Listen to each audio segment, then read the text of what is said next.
Je me suis réveillée quand le matin est arrivé. J'ai senti quelque chose de chaud sur mon bras gauche et je me suis tournée vers lui. Non, monseigneur, EL2SH top, EL2.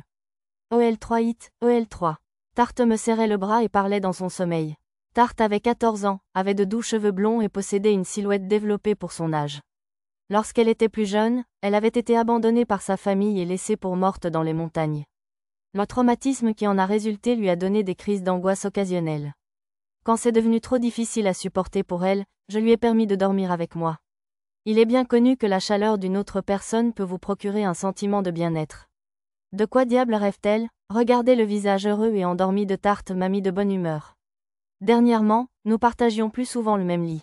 J'avais peur que Tarte n'allait pas bien mentalement, mais j'ai ensuite réalisé qu'elle cherchait simplement des excuses pour passer plus de temps avec moi. J'aurais dû la gronder, mais je n'y voyais pas grand mal. Elle fait de son mieux pour moi et elle a travaillé exceptionnellement dur hier. Je peux lui laisser ça. Tarte, réveille-toi. J'ai repoussé la tentation de regarder son visage endormi et j'ai secoué ses épaules. Si elle ne se réveillait pas bientôt, elle serait en retard pour préparer le petit déjeuner. Les yeux de Tarte s'ouvrirent paresseusement. Elle a relâché mon bras gauche et s'est assise. Monseigneur, je t'aime EL4 chaud, EL4. OLCINQ much, ELCINQ, dit-elle d'une voix trouble alors qu'elle se penchait pour me serrer dans ses bras. Je n'ai pas pu m'empêcher de reconnaître son corps bien développé à travers sa fine chemise de nuit. Elle a blotti ses joues contre ma poitrine alors que j'essayais de m'éloigner. Je sais que tu m'aimes, mais ça te dérangerait de lâcher prise? Viens ELSIX ELSIX, tout va bien. Qu'est-ce que c'est par rapport à ce qu'on a fait plus tôt? Je ne sais pas à quoi vous faites référence. C'était comme un rêve, tu, EL7O, EL7. J'ai pincé la joue de Tarte et ses yeux se sont remplis de larmes. Tarte, il est temps de se réveiller. Que quoi, hein? STZ2 accent aigu RO était, STZ2 accent aigu RO. C'était juste un rêve? Bonjour, Tarte. Ah, E8UH, E8, monseigneur, c'était, EL9IC, EL9. Tarte rougit profondément, s'écarta et se retourna jusqu'à tomber du lit. De toute évidence, Tarte pensait avoir fait quelque chose d'assez embarrassant. Ce n'était pas à ça que ça ressemblait. J'étais juste, ne t'inquiète pas pour ça. Tu étais encore à moitié endormi. Mais oublie ça, regarde l'heure. Ah, je dois me dépêcher. Le visage de Tarte passa du cramoisi au pâle. Elle a ouvert mon placard et en a sorti ses vêtements de servante. Je lui ai tourné le dos et elle a commencé à changer. Tarte avait commencé à ranger certains de ses vêtements dans mon placard après que nous ayons commencé à utiliser le même lit. Stun ok, Stun, je vais préparer le petit déjeuner. Je m'excuserai plus tard pour ce que j'ai fait ce matin, monseigneur. En me retournant, j'ai vu que Tarte était maintenant vêtue de sa tenue de femme de chambre. Après s'être inclinée, elle battit en retraite précipitamment. C'est la première fois que Tarte a autant de mal à se relever. Habituellement, elle était du matin. Peut-être que toute l'excitation de l'autre jour l'avait épuisée. Elle s'était vraiment efforcée de m'aider dans ma quête pour sauver Dia. Pendant mon absence, elle avait refusé de dormir. Je n'étais pas fatiguée, mais cela ne voulait pas dire que je n'avais pas mon propre problème. Mec, le raisonnement et les instincts corporels d'un jeune homme peuvent vraiment faire de toi une créature complètement différente. J'ai soupiré. Être serré dans les bras de Tarte au plus fort de la puberté alors qu'elle portait une fine chemise de nuit était un poison. L'appétit sexuel de la jeune fille de 14 ans ne devait pas être sous-estimé. Mon corps avait l'habitude de réagir de manière visible, et je pouvais sentir ce désir monter en moi en ce moment. Je suis son professeur et je suis comme un père et un frère aîné pour elle. Je dois être plus prudent. Je me dirige vers le salon à l'heure habituelle. Mes parents et Dia étaient déjà à table quand je suis entrée. Bonjour, Lou. Écoute, j'ai donné à Dia mes vieux vêtements. Ils ne lui vont pas bien? Ils sont ravissants. Le blanc te va bien, Dia. Dia portait une fine robe d'été en albâtre. Cela correspondait parfaitement à sa peau blanche et à ses cheveux argentés. Merci, mais je me sens un peu gênée de porter ça. Cela fait un moment que je n'ai pas porté quelque chose d'aussi girly. Je savais que mes vêtements te iraient parfaitement, Dia.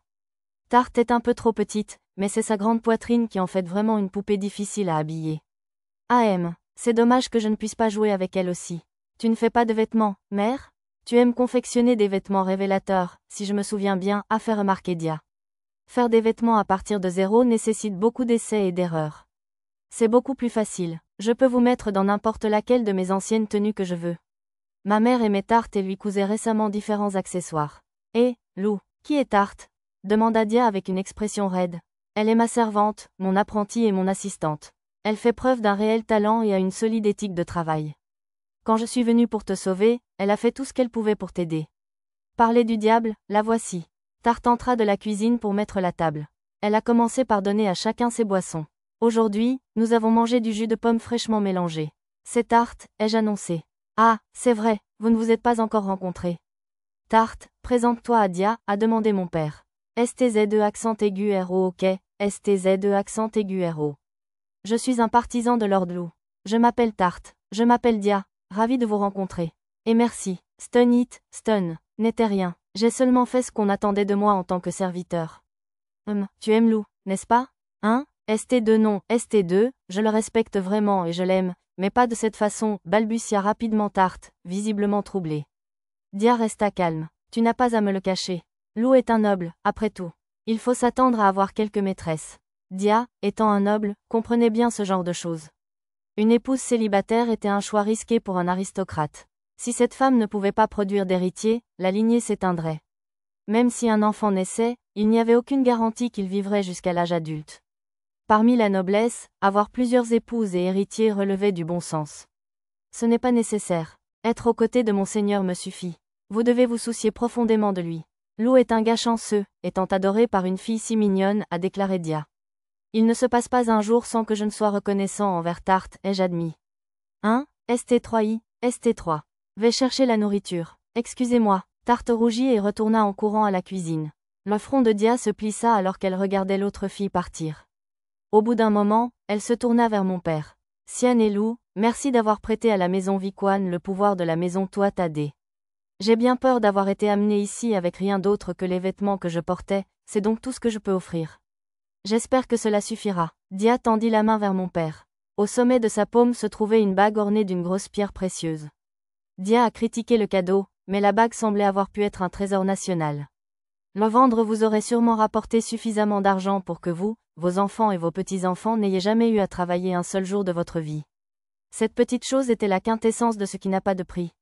Nous ne pouvons pas accepter cela. C'est un souvenir de ta mère, non? Vous n'avez rien à nous donner. Le comte Vicwan en a déjà fait assez pour moi. De plus, c'est Lou qui a agi, pas moi.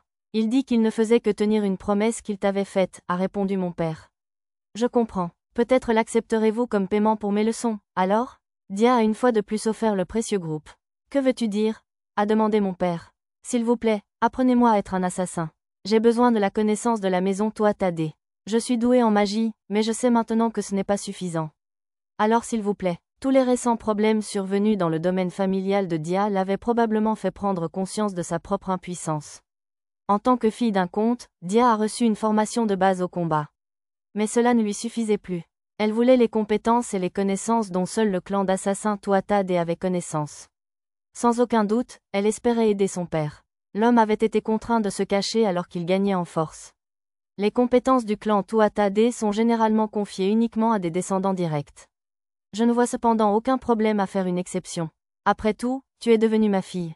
Parlons-en après le petit déjeuner. La soupe que notre adorable serviteur nous prépare va refroidir. Comme sur commande, Tarte apporta des bols dans la pièce. Elle avait préparé une soupe de poisson et son odeur délicieuse nous parvenait alors qu'elle posait nos plats sur la table. J'appuie cela, ai-je ajouté. Je veux profiter pleinement de la délicieuse cuisine de Tarte. D'accord. Nous garderons cette question pour après notre repas, a accepté Dia. Nous avions prévu de finir le petit déjeuner, puis mon père parlerait avec Dia de la possibilité de devenir ma petite sœur. Une fois cela réglé, nous nous occuperions de tout le reste. Il y a 5 ans, dans le royaume d'Alvania, une nouvelle expérience avait commencé. Elle visait à rassembler de jeunes mages de tout le pays pour favoriser l'amitié et la compétition. L'une des raisons pour lesquelles Dia était devenue ma petite sœur était de m'accompagner à cet endroit.